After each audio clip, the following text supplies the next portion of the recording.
자, 수요일 2부 좀 늦게 시작했습니다. MG 토론 피처링 뉴진스. 아, 뉴진스 너무 많이 판다. 항의 들어오는 거 아니에요, 이러다가. 이승환 국민의힘 중량을 조직위원장, 박성민 민주당 전 최고위원, 류호정 정의당 의원과 함께합니다. 안녕하세요. 안녕하세요. 안녕하십니까. 자, 오늘 좀 늦게 시작했는데 일단은 요거부터 좀 묻죠. 최근 가장 큰 이슈는 역시 이재명 대표의 검찰 소환인데 이거 자 이승환 위원장부터 검찰이 영장 청구할 것 같아요. 네. 검찰은 영장 청구하면 이제 공이 민주당으로 넘어가는 거잖아요. 체포동의안. 그렇죠. 어떻게 해야 된다 말고 어떻게 할 것 같다. 현실의 문제. 방탄하죠. 저는 이제 거의 방탄 수준을 넘어서 네. 지금 비브라늄 정당이 되고 있다. 비브라늄은 그 어벤져스에 나오는 절대 뚫을 수 없는 그 물질이라고 하는데 비브라늄 정당이 되고 있다. 이제 뭐가 들어와도 절대 우리 대표를 내어주지 않겠다라고 하는 강한 확신을 가지고 있는 것 같고, 반면 검찰 역시 어제 1시간 50분 조사했다고 했잖아요. 그 정도 조사하고 뭐 30페이지 분량했다는 거는 이제 확실하다는 거예요. 이제 뭐 더 들을 것도 없다, 더 볼 것도 없다, 그냥 들어가면 된다라고 하는 거고, 이재명 대표가 지난번 조사 이제 조서 거부한 조사 받고 나왔을 때 그때 단식장에서 그 다른 의원에게 얘기했던 거, 아무래도 18일에는 체포동의안 넘어올 것 같다라고 하는 것처럼 본인도 예상하고 있는 상황이고, 예, 이제는 강대강 대치인데. 더 이상 뭐 혐의 자체는 되돌릴 수 없는 상황이 됐다라고 생각합니다. 어쨌든 민주당은 체포동의안 부결시킬 거다. 네네. 자, 박성민 전 측은 어떻게 예상합니까? 민주당의 선택. 어제 의총에서는 보면은 뭐 박범계 전 장관은 검찰의 땡땡땡 세 글자를 썼지만 검찰의 입에 우리가 순화해서 표현하면 옮길 수는 대표를 없고요. 넘길 수 없다. 이런 얘기까지 했던 거죠. 뭐 의원님들의 그 마음은 제가 뭐 이해를 하는데요. 어쨌든 뭐 지금 단식 중이시기도 하고 뭐 단식이 지금 열흘 넘게 진행되는 과정에 굳이 그렇게 또 추가 소환을 하는 검찰의 모습을 보면서 많은 분들이 좀 분노하셨을 것 같아요. 근데 그것과 별개로 제가 봤을 때 중요한 건 결국 대표님의 입장이라고 생각합니다. 이미 대표께서 약속을 하셨어요. 대국민 약속이라고 저는 생각하거든요. 국민들 앞에서, 그것도 교섭단체 대표 연설에서, 국회에서 국민들에게 불체포 특권 내려놓겠다라고 말씀을 하셨기 때문에 저는 대표께서 그 입장이 변하지 않았다라는 것을 한 번만 말씀을 해주셔도 이런 당내 여러 가지 설왕설래가 좀 잠잠해지지 않을까라고 생각합니다. 그러면 가야 된다. 법원에 실질 심사 받아 스스로 그게 낫다는. 저는 지금 상황으로 봤을 때는 전 이거 영장 실질 심사 받으러 가면 100% 기각이라고 생각하거든요. 기각이 되면 제가 봤을 때 이 이후에는 이재명 대표에게 더 이상 사법 리스크 가지고 공격 못할 거라고 생각합니다. 법원에서 그것도 검찰이 백현동 쌍방울 둘 다 묶어가지고 영장 쳤는데 기각된다? 그건 검찰이 이제 그동안 뭐 언론에 흘린 것과 별개로 사실 속빈 강정이었다는 게 드러나는 거거든요. 그런 점에서 마지막 승부수가 남아 있지 않을까 싶습니다. 정면 승부를 하자, 이런 얘기인 거. 류호정 의원은 어떻게 봅니까? 지금 뭐 어떻게 될 것 같아요? 박성민 최고 말씀하신 거에 더해서 제 생각에는 원래는 불체포 특권 내려놓겠다라고 한 것도 있고 영장 실질 검사를 받으러 가면 되는 문제이기 때문에 그러니까 이재명 대표 스스로 통과시켜 줘라 이렇게 얘기를 해도 될 것 같다라는 생각이 드는데 그렇게 해서 뭐 사실 비장미를 더하는 방식도 할 수 있을 것 같다는 생각이 드는데 제 말이 맞은 적이 없어요. 그건 없어요. 제 말이 맞은 적이 없어요. 그래서 항상 방탄을 하시더라고요. 여태까지 계속해서 뭐 계속 온정주의가 발휘되고 뭐 더 강한 혁신을 하겠다라고 했지만 뭐 바로 그날 김남국 의원을 풀어주기도 하고 뭐 그랬잖아요. 그래서 뭐 제대로 된 선택은 안 나올 것 같습니다. 그러면 예상은 부결? 체포동의안 부결을 예상하시는 그렇게 나오지 거예요? 않을까요? 알겠습니다. 민주당이 단서 하나 달았잖아요. 정당하지 않다고 보고 하겠죠 뭐. 그러면 지금 뭐 단식 중에 소환 조사하고 뭐 영장 피의자 신문조서 1차 조서에 서명 안 하고 이것도 검찰의 정당한 영장 청구가 아니다라는 걸 하기 위한 방어권이다라고 주장을 하더라고요. 그 서명하지 않은 것에 대해서. 근데 일반 피의자가 그렇게 서명하지 않고 나 갈래 하고 나가버리면 그 강제 구인 대상입니다. 근데 거기를 그냥 그 서명하지 않고 나오면서 나 당당히 검찰 조사에 임했다라고 하는 이미지만 남긴 거죠. 저는 이거 먹튀 조사라고 봅니다. 알겠습니다. 박성민 전 최고한테 같은 박 씨 얘기를 좀 물어보겠습니다. 네. 박지원 전 앞에 나간 그분인가요? 예, 비대위원장 네. 잠시 저랑 인터뷰 두 번째 인터뷰 진행했는데 그 박지원 전 비대위원장의 눈물은 어떻게 해석하십니까? 참고로 말씀드리면 인터뷰 들으셨는지 모르겠지만 박지원 전 비대위원장은 보자마자 일단 인간적으로 너무 수척한 모습에 눈물이 났다. 뭐 이런 얘기를 했고 뭐 조응천 의원이나 정청래 의원은 좀 안 좋은 얘기를 했습니다.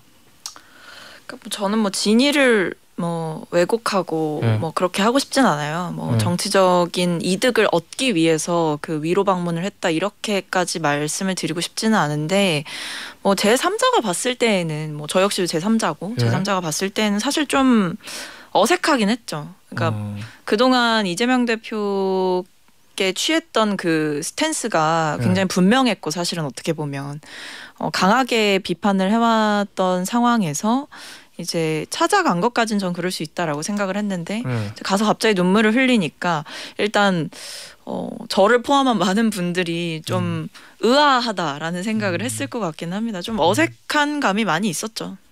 알겠습니다. 유호정 의원은 어떻게 봅니까? 인터뷰 다 들으셨잖아요. 뭐 사실 뭐 경기도에서부터 그러니까 이제 뭐 불법 촬영 관련해서 대응하기 위해서 뭐 인연이 있었다라고 하기도 하고 뭐 대선 때 그래도 같이 열심히 뛰었으니까 막상 뭐 얼굴을 봤을 때 만감이 교차하지 않았을까 하는 생각은 들지만 사실 저는 이제 그런 만감이 교차할 만한 것을 이재명 대표가 갖고 있지 않고 뭐 내부 결집용 단식 내지 그냥 뭐 검찰의 반격 용도의 단식 정도로 보고 있기 때문에 그 영상을 처음부터 끝까지 다 보기 힘들더라고요. 알겠습니다. 자, 2부는 여기서 마무리하고요. 빨리 끝났네 오늘. 3부로 돌아오겠습니다. 자, 김태현의 정치쇼 3부 MZ토론 시간인데 오늘은 이걸 좀 3부에서 짚어보죠. 저 개각. 어떻게 보셨습니까? 유호정 의원. 이번 아직 나온 건 아닌데 지금 후보가 뭐 국방부 장관에는 신원식 의원, 그다음에 유인촌 전 특보가 문화부 장관, 문체부 장관, 여성가족부 장관, 여가부 장관에는 뭐 김행 전 비대위원 썰만 나오고 있어요. 근데 지금 이종석 지금 현 장관 같은 경우는 뭐 어쩔 수 있겠어요. 근데 뭐 사퇴를 한다고 하는데 전 짚고 가야 될 게 있기는 하다고 생각해요. 사퇴 이유.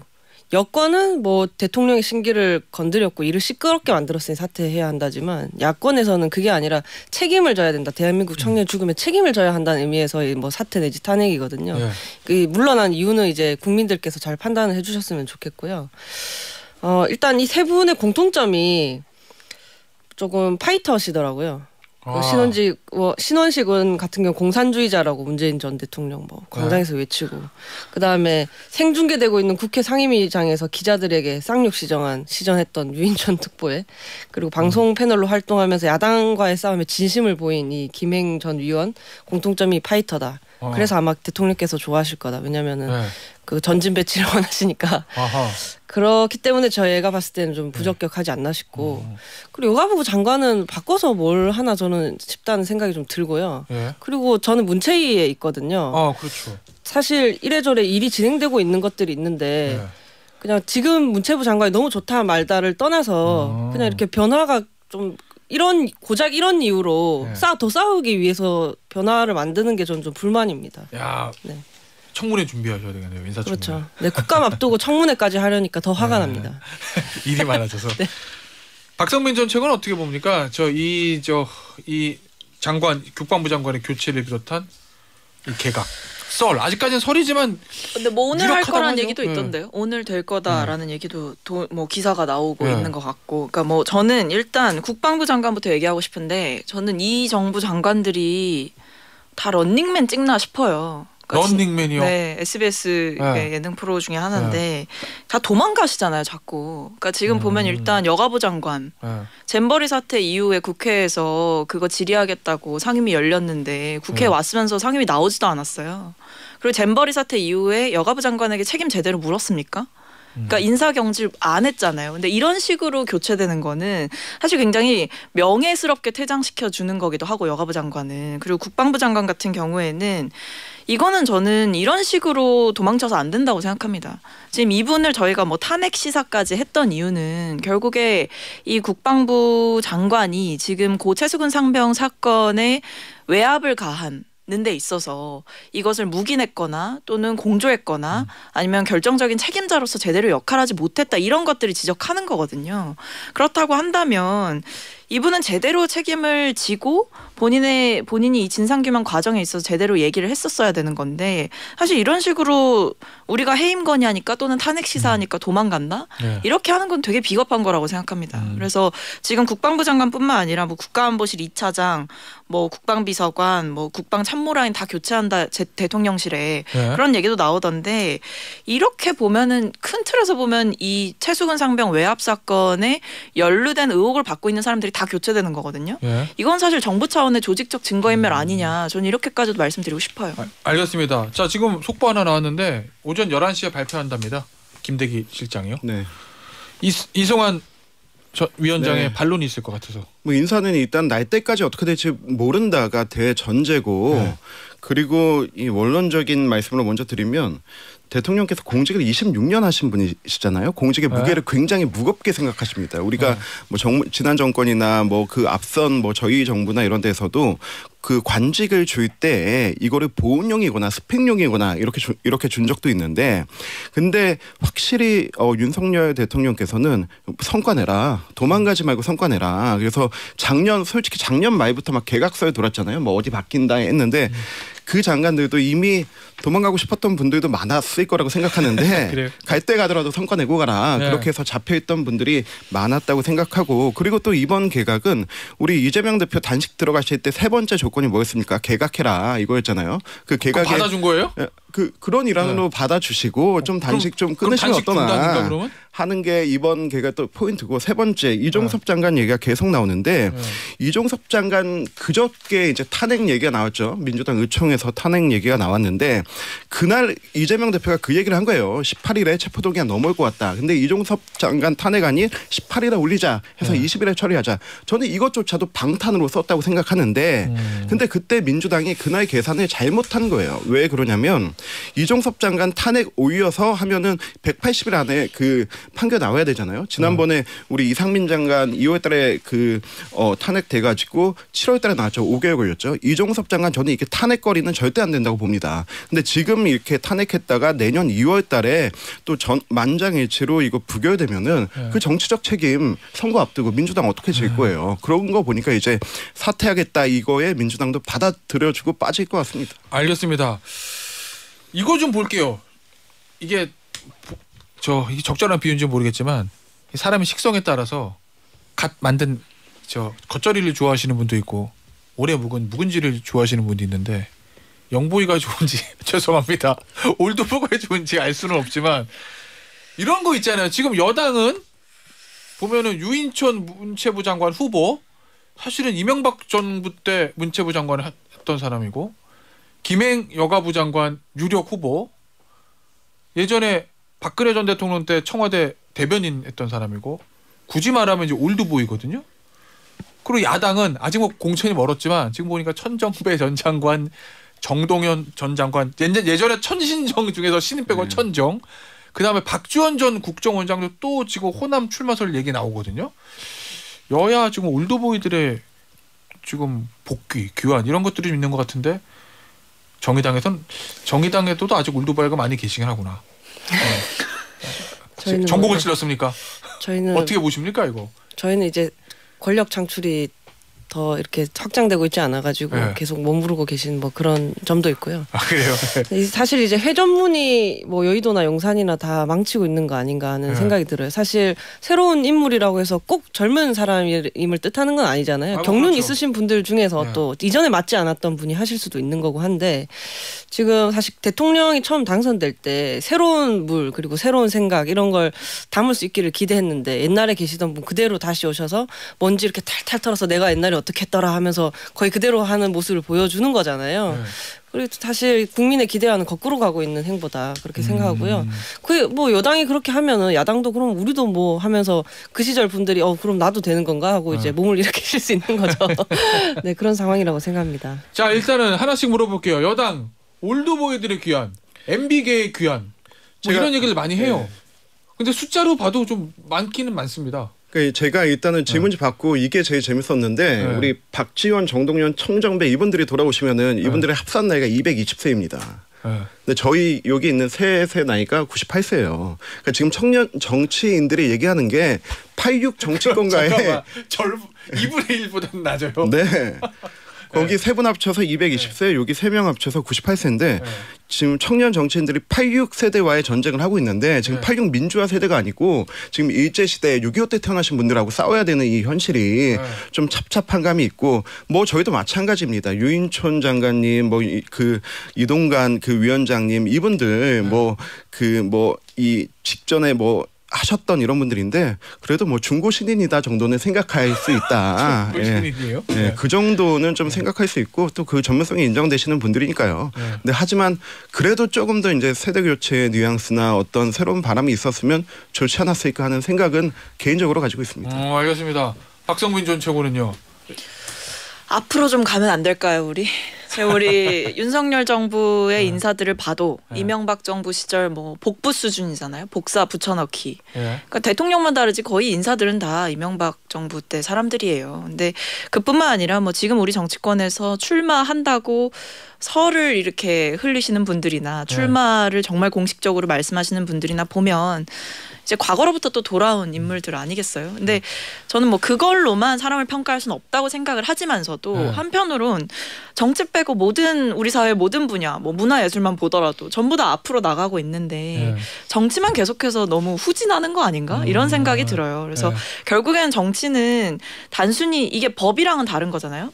법은 이제 어떻게 보면 과거의 질서를 수호하는 거지만 정치는 미래를 만드는 일이잖아요. 좋은 표현이다. 그런 되게 능동적인 샘물결을 만들어야 되는 일인데 이게 과거로 계속 돌아가는 게 과연 능사냐, 그걸 과연 국민들이 원하냐.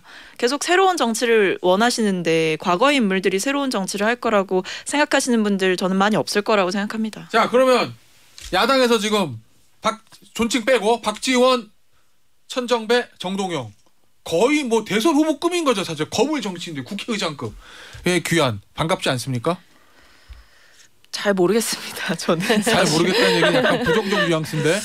네? 사실 저는 일단 이분들이 활발하게 활동하실 때 제가 많이 어렸던 것 같아요. 그래서 태어나지 않았을 수도 있어요. 네, 저 96년생이어가지고 네, 뭐 아무튼 이제 뉴스 기사 찾아보다 보면 이제 알게 됐던 뭐 그런 경우들이 많은데. 저는 결국에 뭐 당에서 공천의 컨셉을 아직 정하기 이전이기 때문에 어떻게 할지 모르겠습니다. 아무래도 뭐 야당이니까 당선 가능성 이런 것들을 최대한 중점적으로 보지 않을까라는 우려도 있지만 한편으론 결국에 저는 이번 공천, 특히 이번 총선에서의 공천은 누가 기득권 내려놓냐, 그리고 누가 더 많이 변하냐, 누가 주류를 더 많이 교체하냐 있을 거기 때문에 저는 그런 점에서 공천 컨셉을 좀 혁신, 앞으로 나가는 미래 공천으로 잡았으면 좋겠다는 생각입니다. 저 얘기는 정의당이나 국민의힘도 마찬가지인 거죠. 변화, 혁신. 지금 다 똑같아요. 20대 국회 때도 얘기했던 것 같아요. 21대 때도 하고. 그래서 변화와 혁신의 대명사로 들어오신 거잖아. 그렇죠. 그때 1번, 2번에 청년을 할당해서 들어왔죠. 자, 그래요. 그러면 우리 새 MG의 분들의 총선 얘기를 좀 잠깐 해볼게요. 재선 도전하시죠? 그렇죠. 저는 지금 분당에 1년 차부터 계속 사무실 내고 뭐 살기도 계속 살았었고. 갑이에요? 네. 갑에 있습니다. 안철수 의원님 계신 곳에 있죠. 알겠습니다. 박성민 전 최고는요? 저는 아직 구체적으로 이렇게 딱 어디 간다 말씀드리기는 좀 이른 것 같고, 근데 출마 결심은 뭐 이제 좀 굳힌 상태여서 그래요? 조만간 뭐 가시화해서 말씀드릴 날이 있지 않을까 싶습니다. 우리 이승환 위원장님 중랑 을인 거고요. 네, 중랑을 태어나고 자란 고향입니다. 내년 4월에 이 세 사람 다 여기서 안 보기를 제가 바랍니다. MG 토론 말고 뭐 의원 인터뷰 이런 걸 해야지 뭐 MG 토론 또 나오고 그러면 안 돼요. 그때는 싹 교체할 거야. 의원 인터뷰로 만나야지 2부에서. 자, 그런데 앞서 박성민 전 최고도 얘기하고 저 지난번 우리 류호정 의원도 이제 청년 목소리 들어온 거고 국민의힘도 지난 총선 때 뭐 퓨처메이커? 뭐 이렇게 뭐 퓨처메이커니까 한숨 붙으시는데 뭐 이런 거 있잖아요. 하셨잖아요. 근데 기성 정치인들 지도부에서 보면 뭐랄까 이 청년 정치인들에 대한 이게 배려인 듯 배려 아닌 것들이 좀 보여가지고 어떻게 봅니까? 이승환 전 이승환 위원장 저는 같은 경우에는 예전에 이준석 대표가 그런 청년 정치에 대해서 어린이 돈가스라고 표현했는데 적절한 표현이었다고 보고요. 어린이 돈가스라고 그랬어요? 우리가 그 뭐 해물찜 이런 거 먹으러 가면 어른들 매운 거 먹는데 같이 가는 애들 먹을 거 없잖아요. 그러니까 어린이 돈가스 하나씩 시켜주는 것처럼. 그거 맛없어. 기성품 튀겨줘가지고. 전 그 표현이 맞다고 생각하고 그 지난번 저희 당에서 퓨처메이커라고 했는데 이게 가장 큰 문제가 뭐였냐면 연구성 없는 청년들을 그냥 아무데나 꽂아 넣어가지고 거기에 교란종으로 만들어 버렸어요. 교란종. 네, 그리고 제 개인적 생각으로 그냥 남는데 준 것 같은 느낌. 그리고 민주당은 그때 당시에 좀 뭐 스토리 영입하겠다 했는데 표면적 스토리는 좋은데 이제 뒷 얘기가 구려서 문제가 됐던 분들이 좀 많이 있었고. 몇 사람 있었죠. 그리고 민주당은 그 전에는 이제 오디션 방식으로 막 이렇게 경쟁하듯이 해가지고 투표해서 하는 방식이 있었는데 모든 저 방식은 다 실패했다고 봅니다. 근데 지금 이제 그 우리 당에서 나오는 얘기는 이제 동북 베트남. 근데 왜 실패한 거예요, 퓨처메이커는? 정말 아무데나 막 줘가지고 교란종이 됐으니까. 저는 정치에 있어서 중요한 것 중에 하나는 연구성도 한 지역에 얼마만큼 애정해가지고 사랑해가지고 하느냐 이것도 중요하다고 보는데 갑자기 뭐 서울에 출마하겠다는 사람 갑자기 경기도로 보내고 경기도에 있던 사람 서울 보내고 이런 식으로 하면은 그 지역 당원들의 마음도 사지 못하는데 어떻게 유권자의 마음을 사겠냐 하는 게 가장 컸던 것 같고요.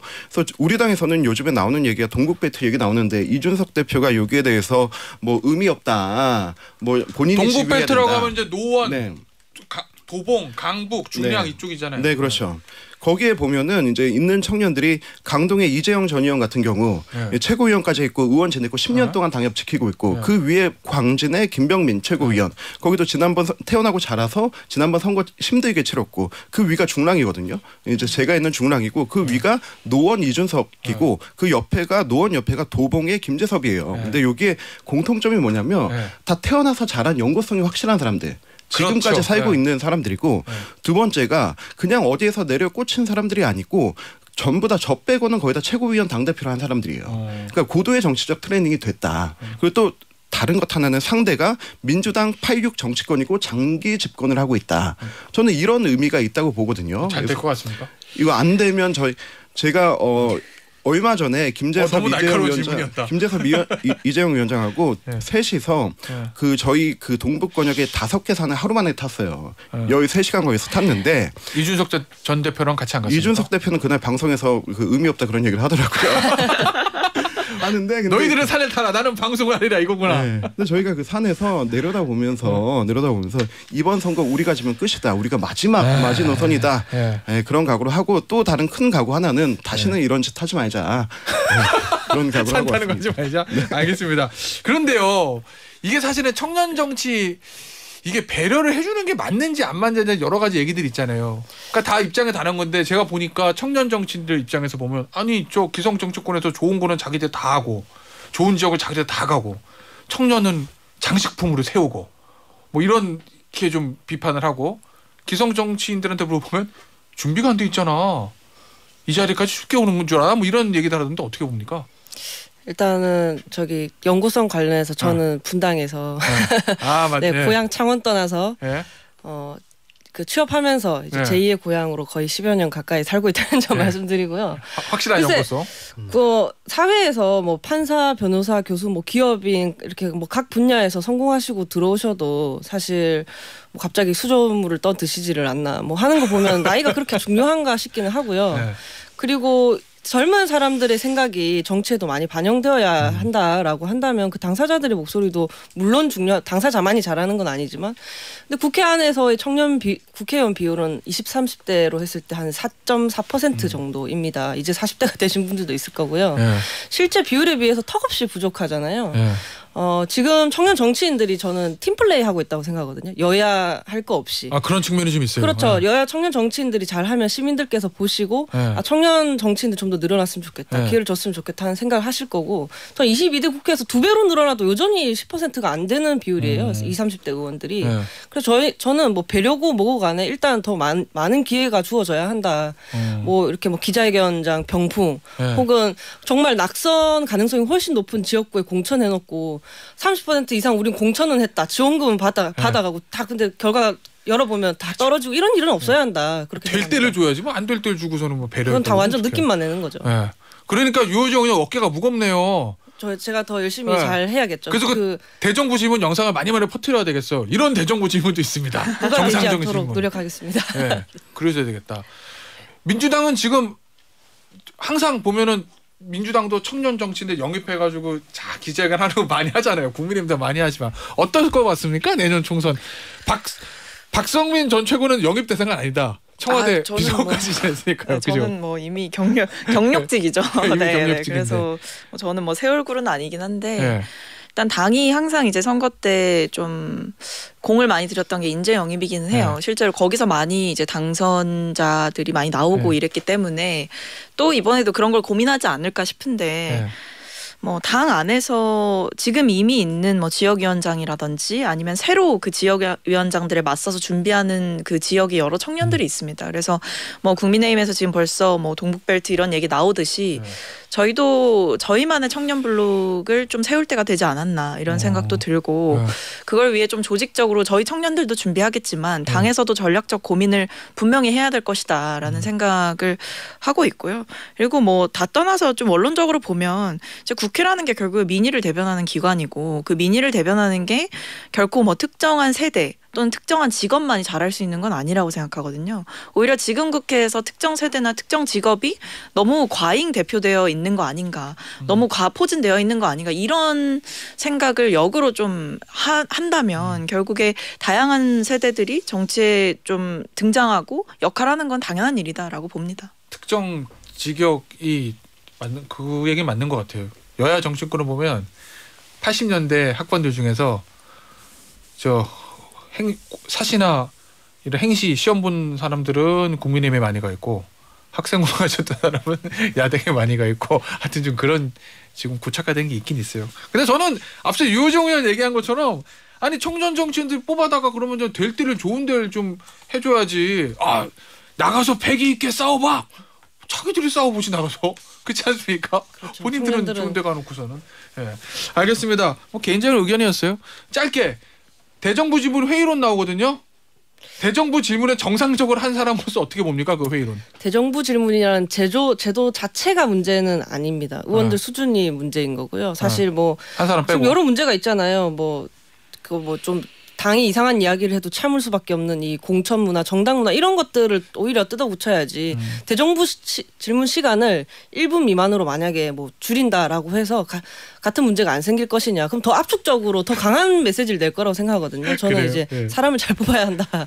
네, 가위바위보 정도 할 수 있는 교섭단체를 3곳 이상 만들어 두는 것이 더 낫겠다는 생각이 듭니다. 알겠습니다. 오늘 MZ토론 여기서 마무리하도록 할게요. 이승환 국민의힘 중랑을 당협위원장, 박성민 민주당 전 최고위원, 류호정 정의당 의원이었습니다. 감사합니다. 감사합니다.